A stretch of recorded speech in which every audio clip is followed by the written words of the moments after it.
Ocean chemistry, also known as marine chemistry, is the study of chemistry in marine environments, both on Earth and on other planets. The ocean is the largest ecosystem in the world, so it's very important that we understand how it works. It depends on nutrients to sustain life. Two of the major nutrients are nitrate and phosphate. pH levels also play a key role in whether or not the ocean can sustain life. If pH levels increase too much, organisms struggle to grow.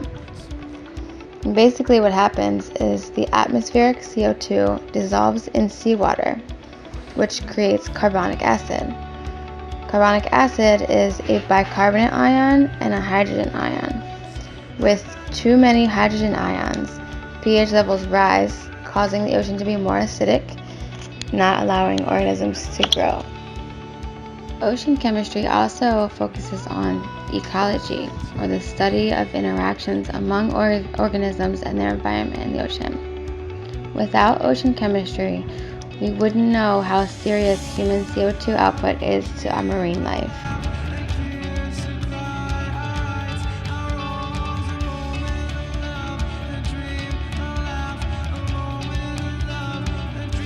Salts are the most common chemical dissolved by the ocean. Salts are made up of ions. Since ions are either positive or negative, most salts are compromised with ions of opposite charges. Salts enter the ocean through many ways, such as erosion. The salt that is in seawater is mainly made up of sodium chloride, which is the same chemical that is in table salt. Marine life is able to survive in salty oceans through a chemical process called osmoregulation. During this process, water is passed through their bodies through osmosis. The salt and the water are separated, and the animals excrete the excess salt through their skin or gills. So basically, these animals naturally filter the salt out of their own bodies. Gases are also dissolved by seawater. Carbon dioxide is dissolved in ocean water and used by phytoplankton to produce plant matter. Oxygen and nitrogen, dissolved at the surface from the atmosphere, are also present in seawater. This is important because marine life depends on oxygen and carbon dioxide for metabolic processes such as respiration. Although it is often where the warmest ocean water is found, the ocean surface, where photosynthesis takes place and where most marine life live, contains the highest concentration of oxygen. In our industrial society, fossil fuels are being burned at record levels. The oceans are a vital component of the atmosphere and the air we breathe, given their role in carbon dioxide removal. Carbon dioxide is needed by phytoplankton to produce plant material during photosynthesis, which absorbs carbon dioxide and produces oxygen. But it won't be long before the amount of carbon dioxide in the atmosphere exceeds the ability of the ocean to absorb and process it. At about 3.5% salt by weight, seawater is too salty to drink for humans and most land animals. However, many animals that live in or near the ocean have evolved ways to pump out the extra salt while keeping their water levels in balance. Water naturally seeks a chemical balance or equilibrium. This means water flows from areas of higher concentration to areas of lower water concentration to equalize the system.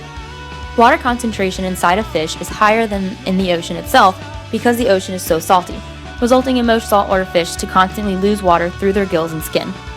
Because of the high salt content in the ocean, water constantly flows out through the fish's gills, causing them to drink lots of seawater to stay hydrated.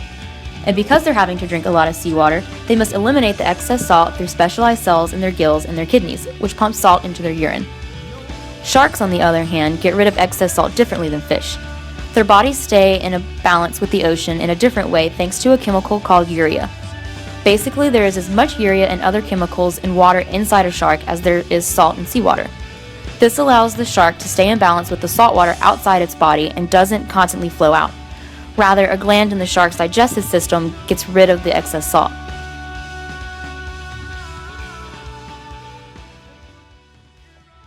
The ocean plays a starring role in whatever happens with the environment. One big part of its role is to soak up energy and distribute it more evenly around the Earth. Another part is to soak up CO2.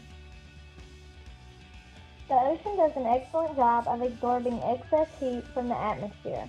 The top few meters of the ocean stores as much heat as Earth's entire atmosphere.